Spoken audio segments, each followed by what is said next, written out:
Hi friends అందరికీ మన Vizag కుర్సిరా submarine museum అయితే ఈరోజు విజిట్ చేయబోతున్నాం అనమాట. చూడండి లోపలంతా ఎలా ఉందో. మెట్లపై నుంచి లోపలికైతే ఎంట్రీ అయిపోయామన్నమాట. చూసుకోండి లోపలంతా అయితే. అండ్ లోపల ఆఫీసర్స్ చేసే వర్క్ని అయితే మనం చూడొచ్చు.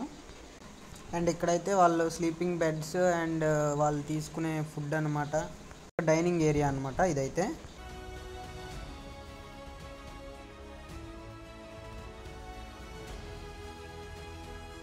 అండ్ అలాగే రేడియో ఆఫీసర్స్,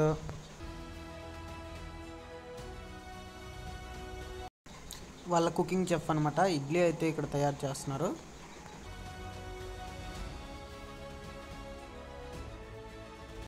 వర్కింగ్ ఏరియాస్లో బోర్డ్స్ మీద అయితే డీటెయిల్గా రాసి పెట్టున్నాయన్నమాట. మీరైతే వచ్చేటప్పుడు కావాలంటే చదువుకోవచ్చు.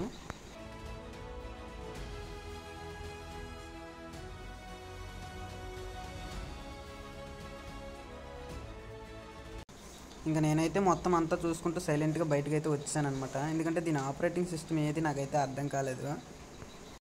మన ఇండియాలోనే ఇదైతే 4th సబ్మెరైన్. ఇదైతే 31 years నేవీలో అయితే సర్వీస్ చేసిందంట. అండ్ ఈ సబ్మెరైన్ అయితే 1969లో లాంచ్ చేశారంట.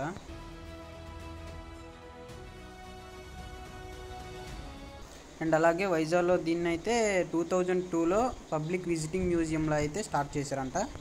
మ్యూజియం విజిటింగ్ అయితే కంప్లీట్ అయిపోయింది ఫ్రెండ్స్. Thank you.